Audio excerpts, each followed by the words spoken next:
Ce soir, nous allons parler sur Jésus-Christ a abordé le sujet du divorce et du parjure. Jésus-Christ a abordé le sujet du divorce et du parjure. Ça veut dire que on va parler sur la version de Jésus sur la loi de Moïse au sujet du divorce et qu'est-ce que Jésus a dit sur le fait que quand tu parles à quelqu'un et la personne dit c'est faux, tu vas dire je te jure, bon Dieu. Qu'est-ce que Jésus a dit sur cela? Donc ce soir, Jésus-Christ a abordé le sujet du divorce et du parjure. Et le livre de Matthieu chapitre 5, le verset 31 dit, il a été dit. Il a été dit où? Qui va m'aider? Il a été dit où? Oui? Non? Non. Il a été dit. Si quelqu'un suit bien l'enseignement, il a bien. Il a été dit dans la loi. Il a été dit dans la loi, c'est ça, que celui qui répudie sa femme donne une lettre de divorce.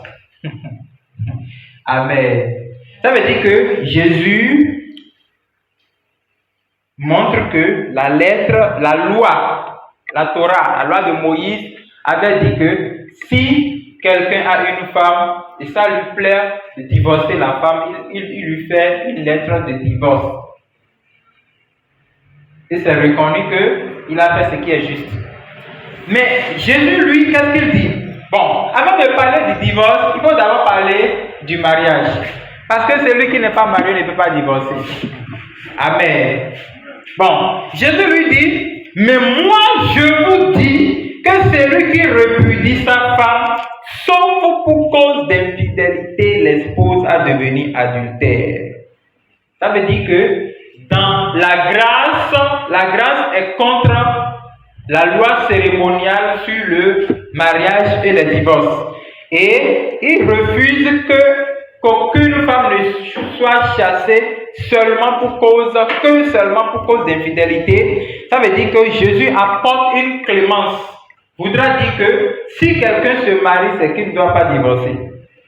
Il dit encore que celui qui épouse une femme repudiée commet un adultère. Ça veut dire que Jésus est contre le remariage.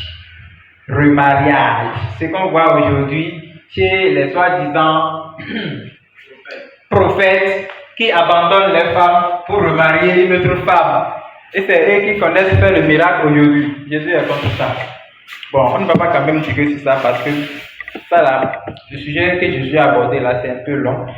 Et ce qui va nous intéresser ce soir, parce que nous ne sommes pas au séminaire des jeunes ou des couples.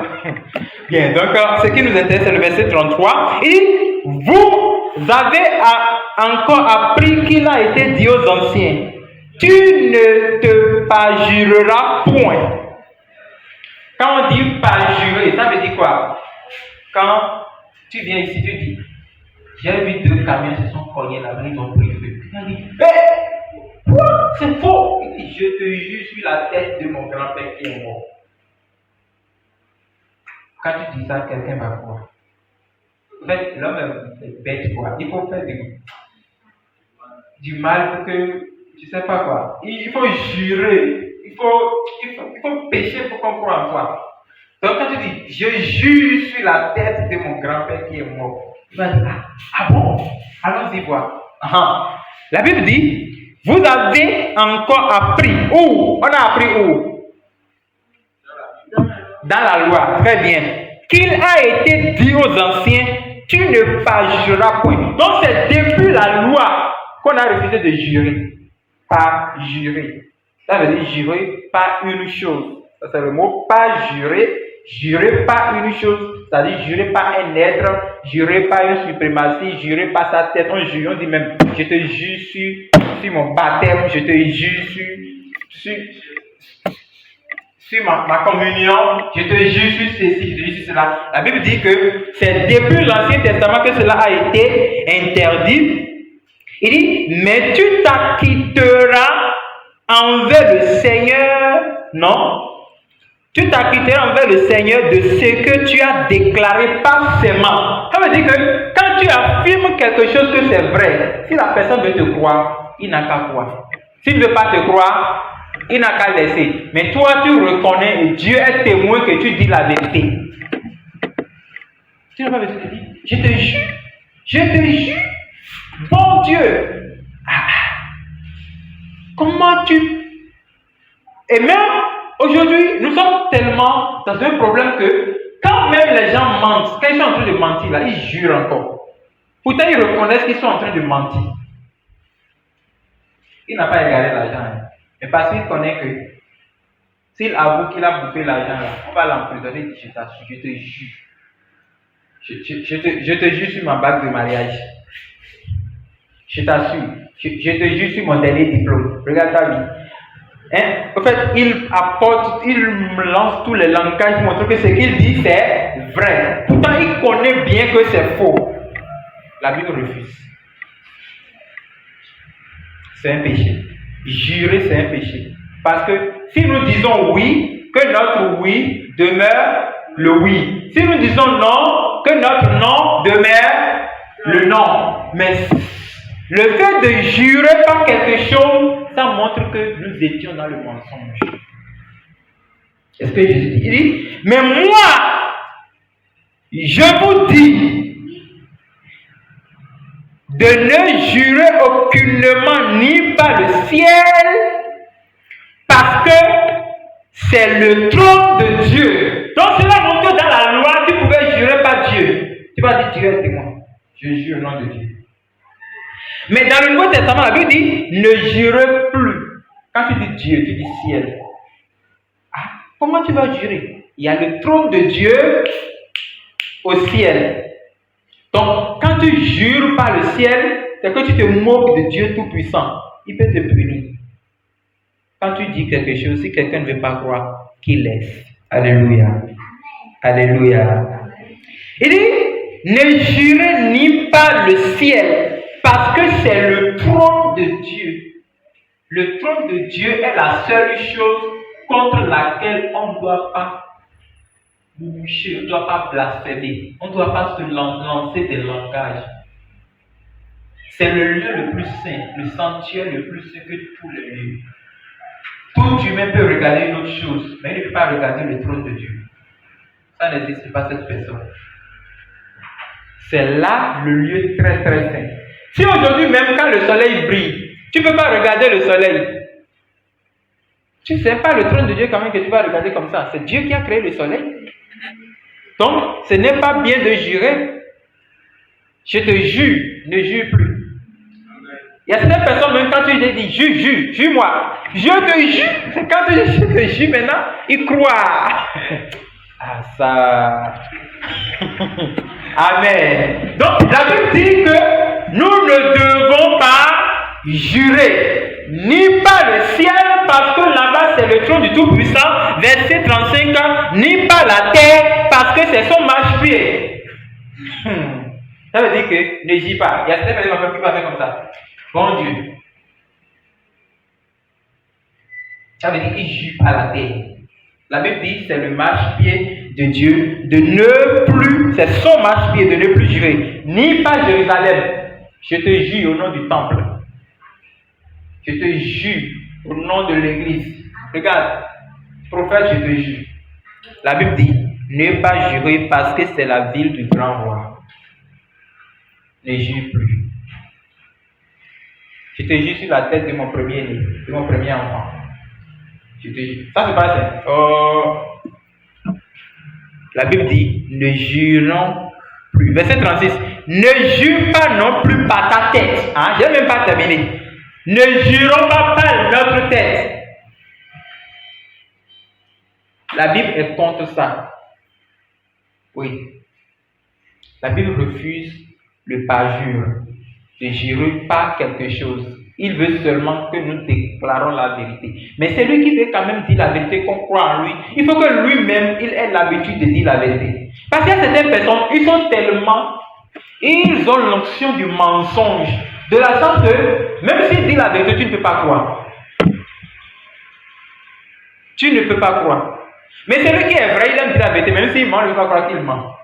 Vous voyez, non? Donc, la Bible refuse, il dit que nous disons la vérité pour éviter de ne pas jurer. Il dit, car tu ne peux pas rendre blanc ou noir un seul cheveu de ta tête. Amen.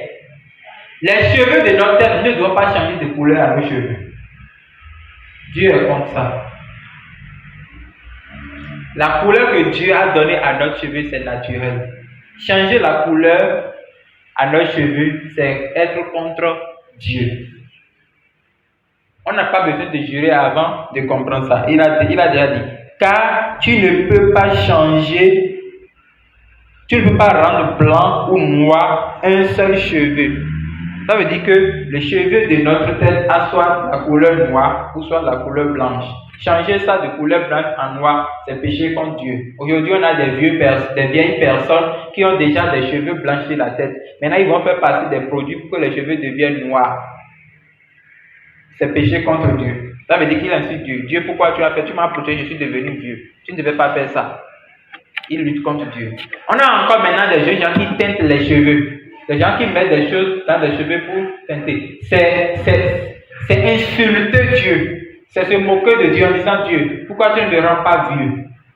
Dieu est comme ça. Et mettre n'importe quelle chose dans la tête pour changer la forme de notre péché, c'est lutter contre Dieu. La parole de Dieu est contre cette pratique. Le verset 13 dit que votre parole soit oui. Oui, non, non. Ce qu'on y ajoute vient du malin. Alléluia. Que notre parole oui soit et que notre parole non soit. Comme toi, tu as la sémence du mensonge en toi. Et quand toi, tu dis que le truc est noir, on parle là, on ne voit jamais noir. C'est blanc qu'on voit. Comment les gens ne vont pas t'empêcher? Pourquoi les gens ne vont t'obliger à mentir? Ils vont t'obliger à mentir. Ils vont t'obliger à jurer. Ils vont te dire, jure bon Dieu. Oh, Dieu a dit de ne pas jurer. Quand toi, tu dis que le truc est blanc, on ne voit pas blanc. On voit jaune. Mais même les païens qui connaissent que tu mens, ils vont dire jure d'abord. Il y a certaines personnes, ils connaissent qu'ils mentent. Il va dire si je mens, si je demande quelque chose à Dieu, qu'il ne me donne pas. Il ment. Si après maintenant Dieu ne lui donne pas quelque chose, il va commencer par dire que Dieu est mauvais. Lui-même va prononcer de sa bouche en disant si je mens vraiment, si je demande quelque chose à Dieu, qu'il ne me donne pas. Vous savez pourquoi Dieu déteste trop le mensonge? Certaines choses Dieu déteste trop. Le mensonge, l'orgueil. Les deux façons-là sont les meilleures pratiques du diable. Le diable est orgueilleux, il ne se soumet jamais. Et il est le père du mensonge. Amen. Donc, la parole de Dieu dit que notre oui soit oui. Mon ami, quand tu dis oui, te mets dans ton oui. Quand tu déclares une vérité, ou quand tu dis quelque chose, sois sûr que ce que tu as dit est vrai. Et plonge-toi sur la vérité. Quoi qu'en soit ce qu'on te fera dire, montre que ce que tu as dit demeure. Le fait de retourner encore et de dire non, ça montre que tu as l'esprit du malin en toi. La Bible a dit ça. Il dit ce qu'on y ajoute. Donc quand tu dis oui, le nom que tu ajoutes après, ça ne vient plus de toi. Ça vient de qui? Du malin. Et quand tu dis non, après tu dis oui, ça vient de quoi? Le oui là vient de qui? Mais du diable, du malin. Donc, si toi-même, tu t'es déjà habitué à mentir, tu n'arrives pas à te soumettre à la parole de Dieu pour détruire le mensonge dans ta vie. Et tout le monde connaît que tu mens, mon ami. Même si c'est pause micro, tu apportes ça, tu dis ça c'est pause micro. Les gens vont voir que c'est pause micro comme ça. Ils vont dire c'est pour moi, je te connais, tu es champion en mensonge. Ça fait même que, quand même tu es en train de dire la vérité, tu peux pleurer, tu peux tout dire. On ne va jamais te croire. Parce qu'on connaît que tu es menteur. Toi et le diable qui est le père des mensonges, là, vous mangez dans les mêmes assiettes. C'est pourquoi la Bible dit, dites la vérité. Dites la vérité. Parce que nous sommes les enfants de la vérité. Nous sommes les enfants de la vérité. Et la vérité habite en... C'est vrai. C'est vrai. Hein? Tu as payé le truc à 150 000. On te demande combien tu as payé. Tu dis 250 000. Amen. Hein? Mais ça, c'est le mensonge. C'est pas commercial. C'est le mensonge. Le mensonge, c'est le mensonge. Tu as payé le truc à 150 000. On te demande combien tu as posé ça. Comme celui qui te demande ça, là, même toi-même, tu connais la vérité. Tu dis, j'ai payé ça à 250 000. Regarde ta vie. Maintenant, tu vas gagner quoi dans ce mensonge? Peut-être parce que tu es mécontent contre la personne. Non! Vous savez, quand on dit mensonge, il y a plusieurs sortes de mensonges. Hein? Il y a mensonge, celui qui voit noir et dit que c'est blanc. Il y a aussi mensonge, expert en mensonge. Hein? Ça, c'est papier.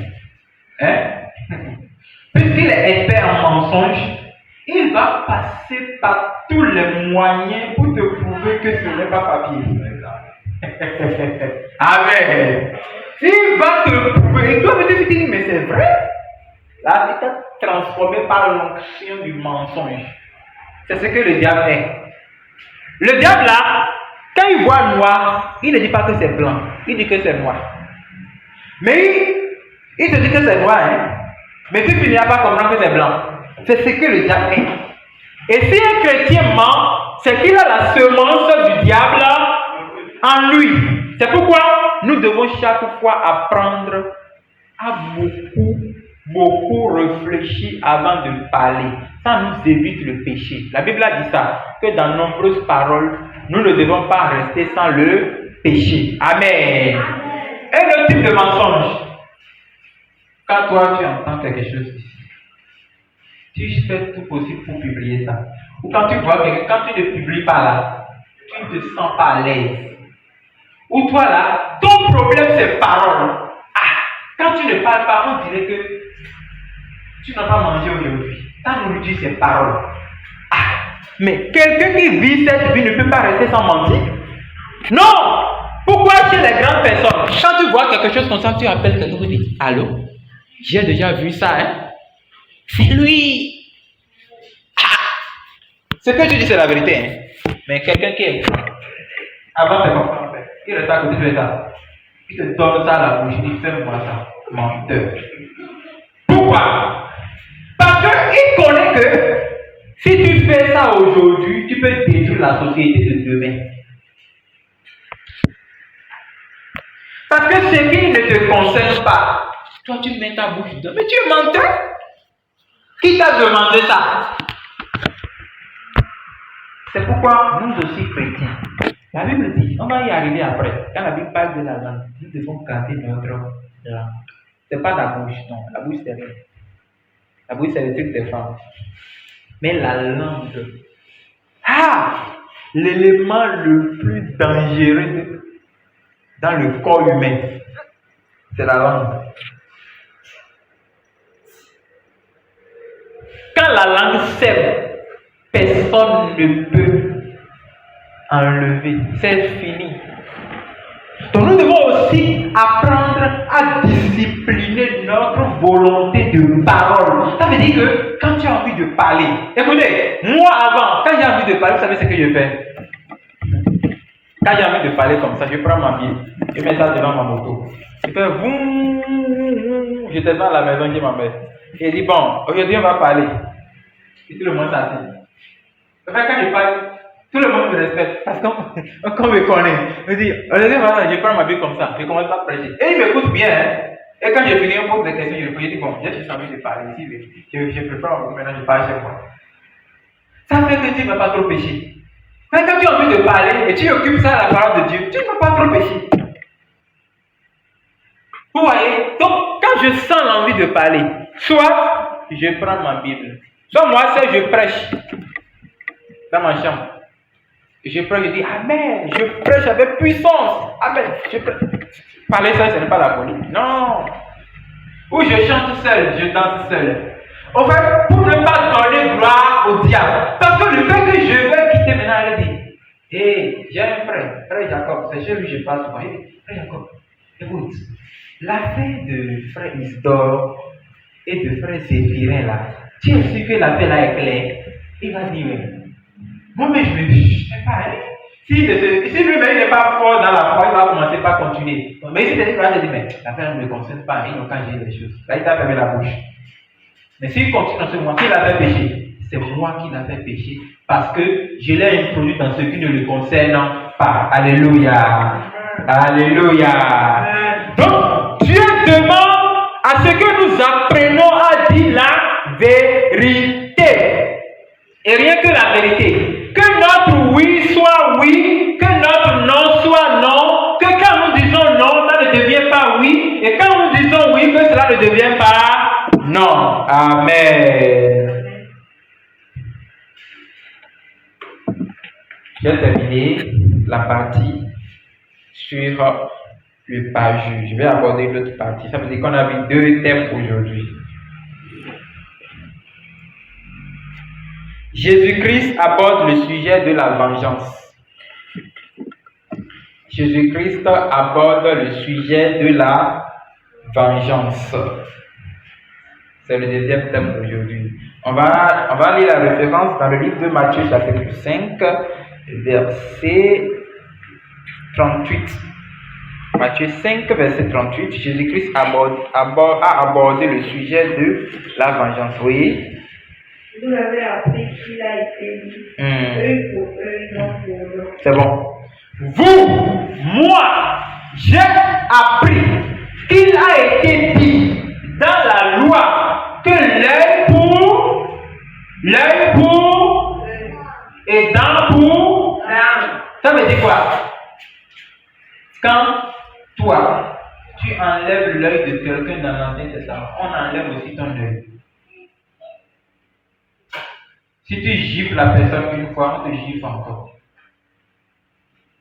Dans l'Ancien Testament, quand tu fais erreur, tu perds le téléphone de l'autre, on te réclame le téléphone, tu fais tout ce que vous avez.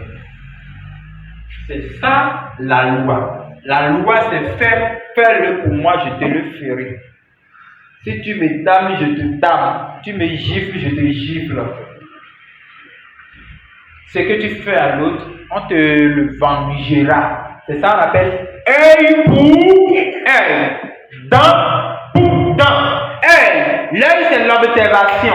Ça veut dire que quand tu poses un acte envers l'autre, on t'appliquera la même action. Mais dent, c'est quand tu fais mal à l'autre. Le même mal aussi, on te le jettera. C'est ça? L'Ancien Testament. Maintenant, vous allez voir. Mais qu'est-ce que la grâce a dit? La grâce dit, mais moi, Christ, la grâce, je vous dis de ne pas résister aux méchants. Amen. Alléluia. Vous savez, dans l'Ancien Testament, quand tu prêtes la torche, vous voyez cette torche-là, tu prêtes la torche de ton prochain. Tu ne sais pas, tu as égaré ça. Le prochain va partir chez les juges. Va dire, juge, j'ai prêté ma torche à Sébastien. Il a dit qu'il a égaré ça. Les juges vont appeler Sébastien. Ils vont appeler Sébastien maintenant. On va lui poser la question. Il va dire, mais je l'ai égaré, on va dire d'accord. On te donne 2 jours, 3 jours pour que tu payes la même torche que tu ramènes ça. C'est la loi qui te dit, tu dois le faire. Tu n'as pas le choix. Même si la torche est chère et tu n'as pas d'argent, tu feras tout possible pour payer ça. Même ton prochain qui est à côté de toi peut t'aider à payer ça. Parce qu'on connaît que si tu ne payes pas, tu vas subir la sentence. Donc, la Bible dit, Jésus dit, je vous dis de ne plus résister. Ça veut dire quoi? Quand quelqu'un vous fait du mal, ne cherchez plus à révolter. Ne cherchez plus à venger le mal. C'est ça le verset 39. Si quelqu'un te frappe sur la joue droite, présente-lui aussi l'autre. Amen. Est-ce que vous me suivez? Ça veut dire que dans l'Ancien Testament, comme je disais, Donne-moi tes oreilles, je vais te gifler pour voir si tu vas comprendre. Quand je te gifle pas ici, pour me payer le prix, on me gifle aussi par là, par le même côté. Mais Christ dit, si quelqu'un vous gifle pas ici, donnez-lui aussi l'autre côté. Amen. Ça peut aller. Mais qui peut obéir à ça?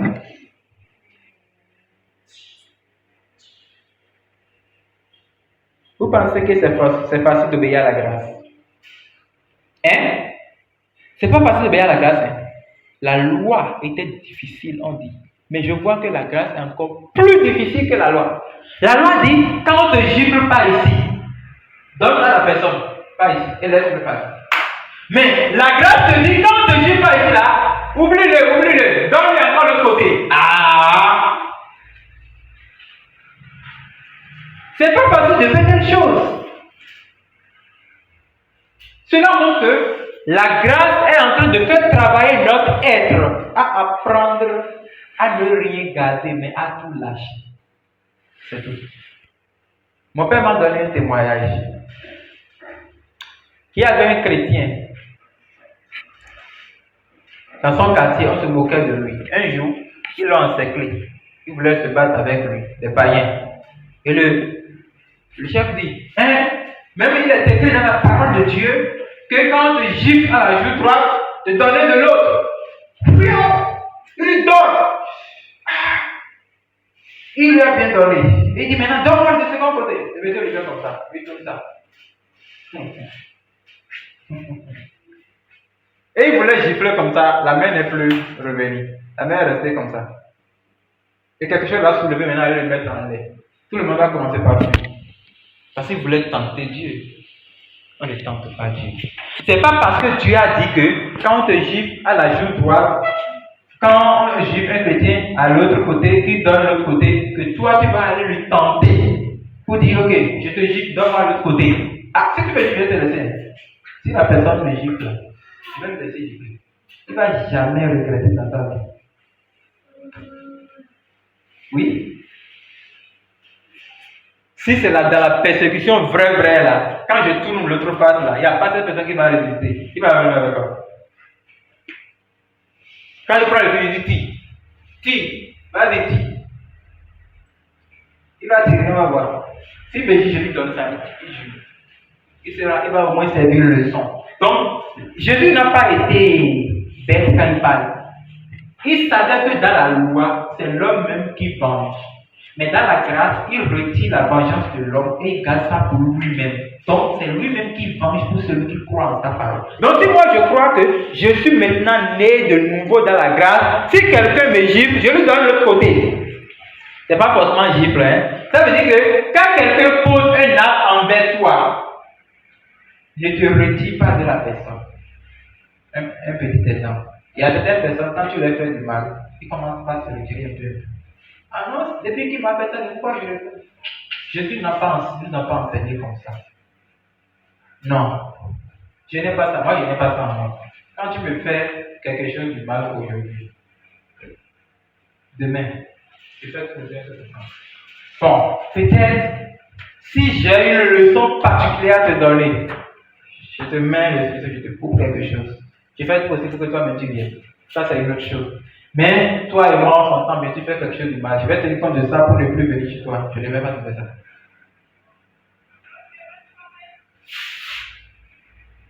Mais ce n'est pas à cause de ça que je suis bête. Ou tu continues de me faire du mal, je vais me laisser faire. Non. La parole de Dieu nous a enseigné l'intelligence. Quand il dit, quand on te gifle de l'autre côté, donne l'autre côté. Ça veut dire que quand quelqu'un te fait du mal, parce que tu lui as fait du bien, ne t'empêche pas toi-même de continuer à lui faire. Hein? Vous me suivez bien, hein? À lui faire du bien. Tu lui donnes le pain aujourd'hui. Il mange bien, ton pain finit de suite encore. Que cela ne t'empêche pas de continuer à lui donner le pain. Ah, c'est ce que dit la parole de Dieu. Amen. Ok. Donc, bon, je continue. Il dit, j'ai lu ici, il dit, Verset 40. Si quelqu'un veut plaider contre toi et prendre ta tunique, laisse-lui encore ton manteau. Il vient maintenant, il dit, c'est fini. Donne-moi ça. Ça, c'est pas pour toi. Il veut prendre le Lacoste.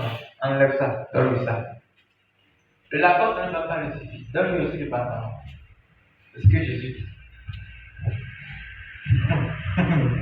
La grâce est dangereuse. Hein? Ce n'est pas la loi. Hein? Parce que dans la loi, si la personne prend ta tunique, tu lui réclames ça en même temps. Mais la grâce dit non, ne prends même pas ça, donne-lui aussi le manteau. Oh, donc toi, tu vas marcher vite et l'autre va prendre tes choses partir. La grâce nous enseigne à être bête, à laisser Dieu réagir à notre place.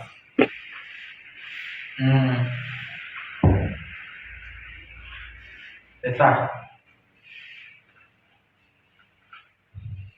Et si vous expérimentez ça une fois, deux fois, vous allez comprendre que Jésus a raison. Moi, j'ai déjà expérimenté ça plusieurs fois. Quand tu me frappes sur ma propre chose et tu me refuses de pleurer, mais je vais m'aider. C'est que tu as pris là. Je cherche encore si on a encore, je te donne ça. Et tu continues. Je laisse Dieu te montrer qu'on ne fait pas ça pour tes enfants. Parce que moi-même, je n'ai pas de force pour me venger. Je n'ai pas de force pour me venger. Je n'ai pas de force, je ne connais personne pour me faire la vengeance. Mais je connais quelqu'un qui m'a dit, quand tu me gifles de ce côté, de te donner aussi l'autre côté. Donc je te laisse toi montrer que tu es plus fort que moi. Mais il y a quelqu'un qui est en moi. Personne n'est plus fort que lui. C'est ce que Jésus nous demande. Ce n'est pas parce que les païens sont contre nous, parce que nous acceptons la vérité, à cause de ça qu'on ne va pas faire affaire ensemble. Si la vendeuse de salade là, elle est sorcière, ça ne peut pas refuser que moi je ne peux pas passer payer ma salade. Il y a relation salade à part relation de sorcellerie.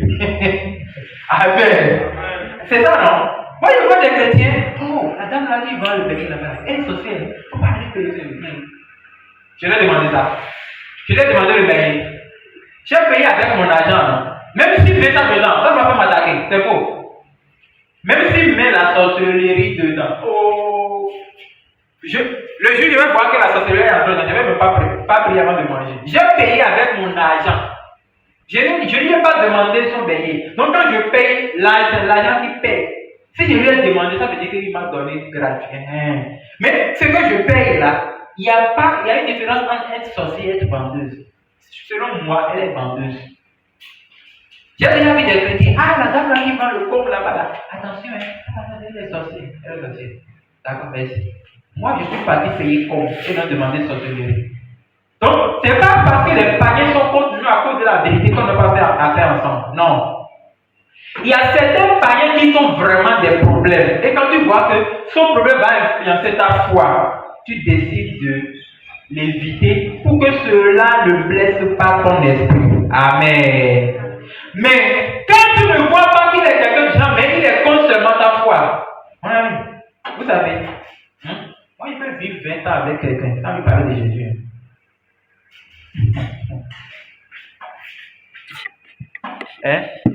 C'est quand je vais lui montrer le chemin et Dieu me dit non, ne lui parle pas. Là c'est Dieu. Ce n'est pas que je n'ai pas demandé. Dieu me dit non. Ça veut dire que peut-être tu as un plan. Je ne sais pas. 2 ans après, Dieu il dit non. 3 ans après, Dieu il dit non. Ah, je laisse. On va faire des affaires ensemble. Il va quand même voir la vie chrétienne en moi. Mon acte, mon habitude va l'enseigner, va l'évangéliser. Mais moi-même, ouvrir la bouche comme ça pour lui dire, accepte l'évangile, accepte le Seigneur.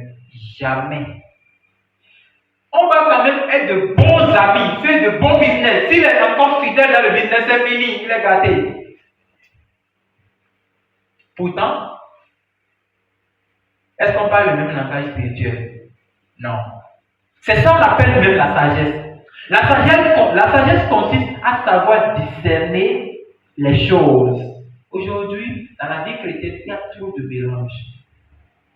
Il y a trop de mélange. J'ai vu des camarades quand j'étais à l'école, non pas au campus, à l'école, où, comme lui les païens là, on ne peut pas faire des études ensemble, parce que nous on organisait des groupes d'études, on travaille en groupe. Ça nous faisait savoir collaborer avec les. Aujourd'hui même, les gens manquent de collaboration. Tu as la licence, tu as le master, tu ne peux pas collaborer avec quelqu'un, tu dis que tu es diplômé sans emploi. Parce que depuis que tu es à l'école, tu n'apprenais pas à collaborer avec tes camarades.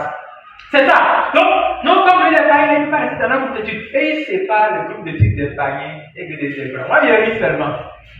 C'est plutôt avec les païens que j'aime travailler. Parce qu'ils sont assidus. Les chrétiens, là, ils vont venir en retard. Ils vont venir, ils vont dire, oh, je parlais à l'église. Comme si moi-même, je ne parle pas à l'église. Il va dire, oh non, on avait une séance de prière. Donc, c'est à cause de ça, il est irrégulier par rapport à notre programme d'études. Même si c'était le païen est concentré sur l'objectif. La Bible nous a dit que les enfants de ce monde maîtrisent le business que les enfants du royaume. Donc, ça veut dire que nous pouvons vivre avec tout le monde. Allons voir quelque chose dans le livre de Hébreux. Hébreux chapitre 12, verset... Ah, heureusement, je l'ai ouvert. Verset 14. Il dit, recherchez la paix. Hébreux 12, verset 14.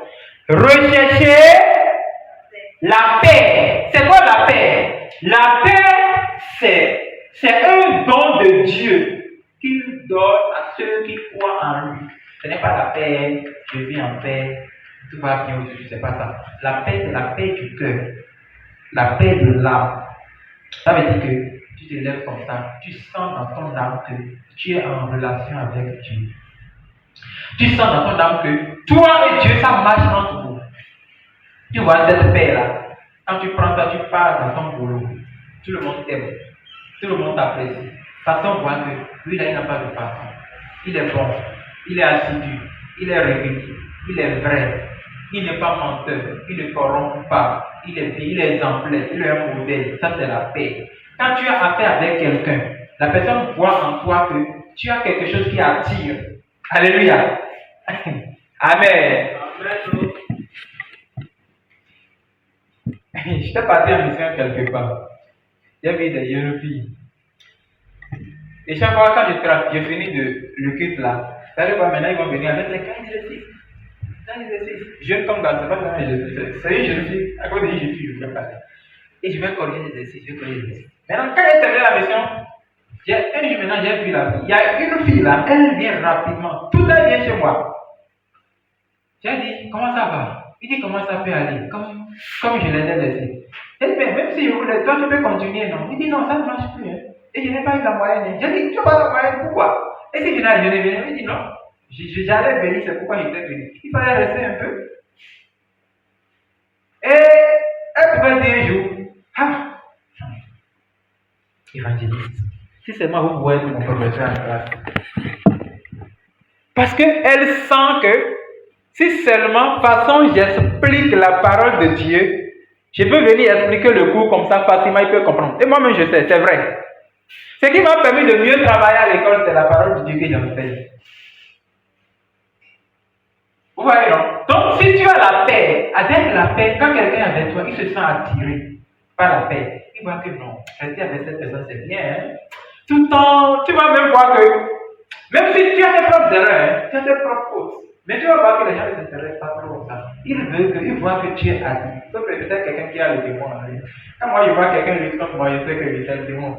C'est un démon là qui voit que là je suis en train de comploter contre lui. S'il continue maintenant, je vais le taper. C'est pourquoi il lève cette personne contre moi. Je prends plutôt de la personne et je le laisse comme ça. Mais si je te calcule bien, c'est fini. Tu vas voir qu'il y a une force dans c'est comme ça un chrétien. La Bible nous a dit, on a déjà lu dans l'enseignement, vous êtes le sel de la terre, vous êtes la lumière du monde. Si je suis la lumière du monde, le monde est dans les ténèbres, ça veut dire que le monde a toujours besoin de moi. Si je suis le sel de la terre, la terre manque du sel, donc la terre a toujours besoin de moi pour évoluer. Les païens ont besoin de nous. Les gens de ce monde ont besoin de nous. Ils ont besoin de notre évangile. Ils ont besoin de collaborer avec nous. Voilà pourquoi nous chrétiens là, nous devons aussi évoluer dans les affaires de la vie. Moi j'ai une politique. Et si Dieu me dit je vais le faire un jour, c'est que je dois avoir une grande entreprise où je peux embaucher de nombreuses personnes. Et un jour comme ça, il va me lever et licencier tout le monde. Et quand il licencie tout le monde, est admis dans cette entreprise celui qui a dit le mot. Je dis, je vais vous la faire, je vais prendre la caméra, je vais appeler la télévision de venir enregistrer. Il y a un miracle qui va se passer. Je vous licencie avec de garantie. Je vous paye, dit maintenant. Est admis dans cette entreprise celui qui a dit de nouveau. Et je double le salaire. Amen. On n'est pas quand même venu dans le monde seulement pour prêcher. On est venu montrer au diable que nous, là, on a deux couleurs. Alléluia. Donc, si nous évoluons aussi dans les choses de la vie, le monde aura aussi besoin de nous.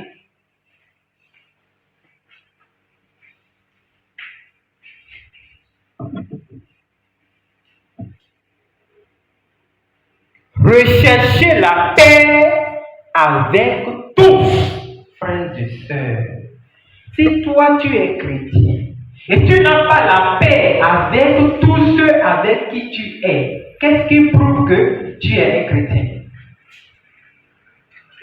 La paix qui habite en nous est notre façon d'attirer notre entourage.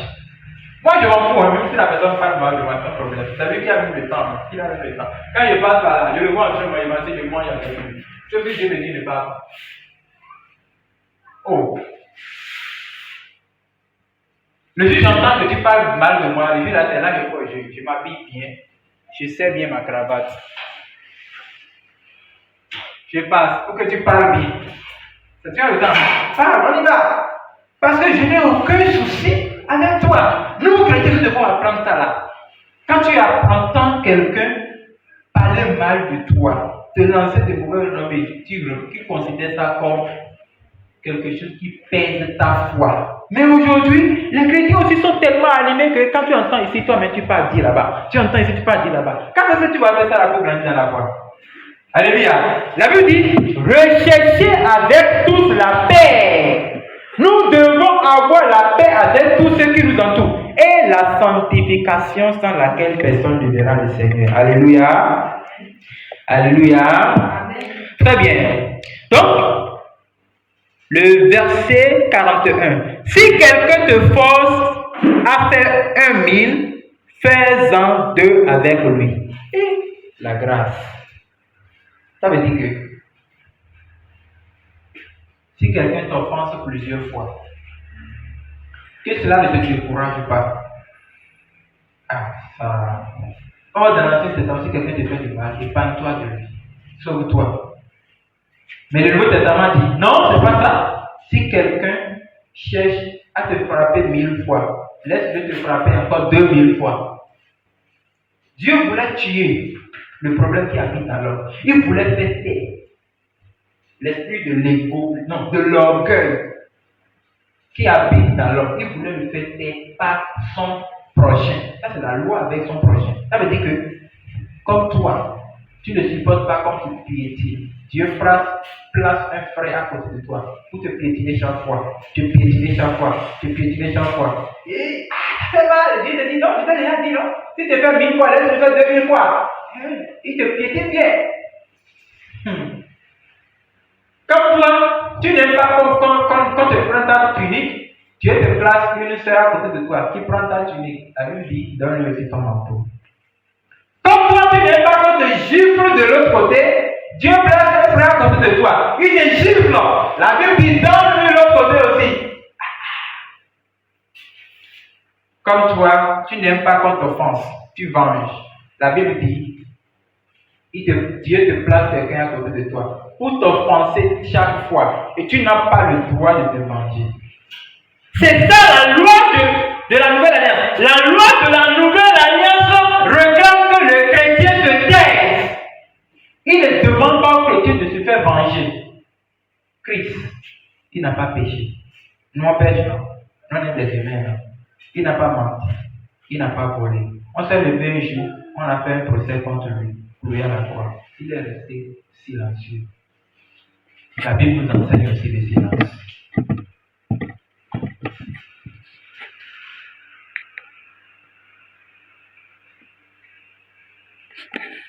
Amen. Le dernier verset, verset 42. Donne à celui qui te demande et ne te détourne pas de celui qui veut emprunter de toi. Si quelqu'un te demande quelque chose, donne-lui. Si quelqu'un te demande quelque chose, donne-lui. Si quelqu'un veut te l'emprunter, ne refuse pas. Mais aujourd'hui, le monde devient méchant de la sorte que quand quelqu'un te demande quelque chose, tu doutes avant de donner. Parce qu'on ne fait plus confiance aux gens. Hein? Vous comprenez? Un jour, on a fait un enseignement sur cette référence. Il y a une dame qui s'est levée. Elle a donné l'exemple de quelqu'un qui était en train de passer son chemin comme ça. Il a vu les gens là qui restent dans les carrefours, là, ils demandent de l'argent. Qui des fois, même s'il a tenu qu'il s'assit même dans. Voilà. Demander à lui a demandé de l'argent. Ça s'est passé vraiment, j'ai entendu ça. Il a pris le truc, il a donné l'argent au mendiant. Instantanément, sa main avec laquelle il a donné l'argent, a pris le bas. La main est comme ça, piou, piou, piou, piou, piou. Et c'est entré dedans. Les gens ont crié, wow, wow, wow, wow. Mais qu'est-ce qui s'est passé? Je viens de donner de l'argent, ma main est entrée dedans. C'est pas Dieu qui veut donner. Et maintenant, la sœur elle pose la question. Dans cette circonstance-là, pourtant c'est Dieu qui a dû te donner. Qu'est-ce qu'il faut faire?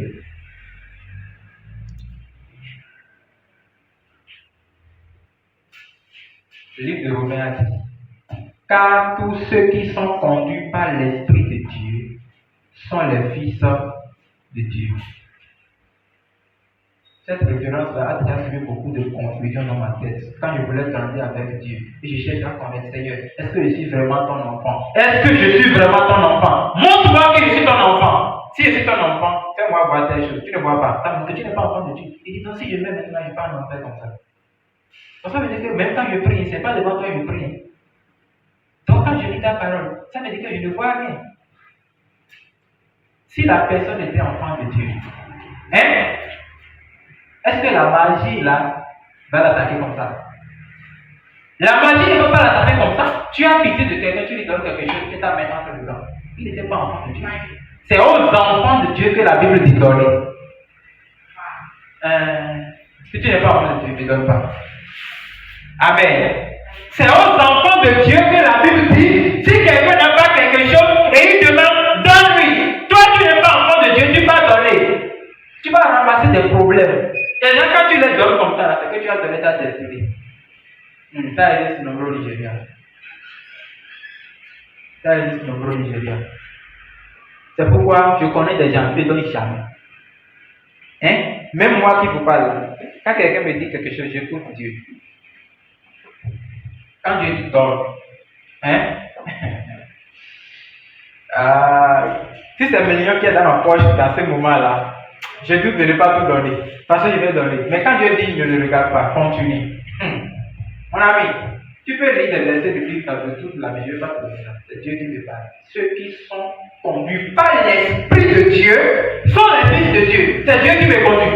C'est la Bible qui a dit donner, je suis d'accord. Mais comme le monde est corrompu, j'écoute Dieu me confirmer que je dois te donner. Il y a certaines personnes, quand tu les vois, ils te disent donne, donne, donne. Oh, il n'avait pas besoin de ça. Ok. Pierre et Jean entraient dans la belle porte. Ils ont vu l'homme de quarantaine qui était malade. L'homme demandait quoi? De l'argent, non? Pourquoi Jean et Pierre n'ont pas donné? Voilà! Parce qu'il était conduit par l'Esprit de Dieu et il savait que lui qui demandait de l'argent ne mérite pas l'argent. Tous ceux que nous voyons dans le monde de regarder, oh, donnez-moi l'argent, j'ai besoin de l'aide. Ils n'ont pas besoin de l'aide. Il y a certains, ils ont besoin de la discipline. D'autres ont besoin de la chicotte. Certains ont besoin de Jésus. D'autres ont besoin d'apprentissage, d'aller se faire former dans les formations. Certains n'ont besoin de rien. Mais quand tu vois la personne dire, donnez-moi, donnez-moi, toi-même tu donnes. Tu vois ta vie. Tu n'as même pas demandé à Dieu, tu donnes. Amen. Donc, aujourd'hui, le monde est corrompu. Oui, tu peux être chrétien, tu donnes à la personne le problème t'attaque. Ça fait passer à côté. Le monsieur, il a problème, il est assis, il faut bien l'avoir. Si les choses de 4, ils ont fait quelqu'un qui a des pour nous, bien 4 pour nous, je ne sais pas. Et les gens là assis sur ça. Il est assis. La dame, oui, la dame passait. La dame lui a donné quelque chose. Qu'est-ce qui s'est passé quand la dame lui a donné l'argent? Et quand la dame lui a donné l'argent, le truc est passé là. Le moment commence à crier, au secours, venez. Qu'est-ce que je fais passer? Je ne me rappelle pas. Et on a demandé au monsieur qu'est-ce qui s'est passé. Il dit non, ça se passe plus comme ça. On dit maintenant, quelle est la solution pour que le mal la fasse? Il dit la solution là, c'est d'embrasser la dame qui lui a donné l'argent. Il voulait embrasser la dame, dans les yeux sont disparus. Hein? C'est pas Dieu qui a dit de donner. Dieu a dit de donner, mais Dieu parlait à ses vrais enfants. Il y a certains, vous les voyez demander au bord de la voie. Ils n'ont pas besoin de l'argent. Moi, je préfère même prendre l'argent que je vais lui donner là. Je lui paye encore des produits pour dire, toi, reste là, vends. Et toi-même, tu cherches de l'argent avec. Il y a certains, ils sont de grands entrepreneurs. Vous les voyez demander sur la voie. Ils sont de grands entrepreneurs. Ils ont besoin d'orientation. Il y a certains jeunes, eux là, ils ne méritent pas ça. Ils méritent qu'on le fouette bien pour chasser l'esprit de paresse de leur vie. Pourtant, c'est Dieu qui a dit de donner. C'est Dieu qui a aussi dit d'emprunter. Mais nous, en tant qu'enfants de Dieu, excellents dans la tête, experts dans l'intelligence de la parole, avant de donner à quelqu'un, demande à Dieu. Soit si tu es sûr de cette personne. Avant de lui emprunter ça, demande à Dieu. Sinon, tu empruntes, après c'est des problèmes qui commencent entre vous. Tu empruntes.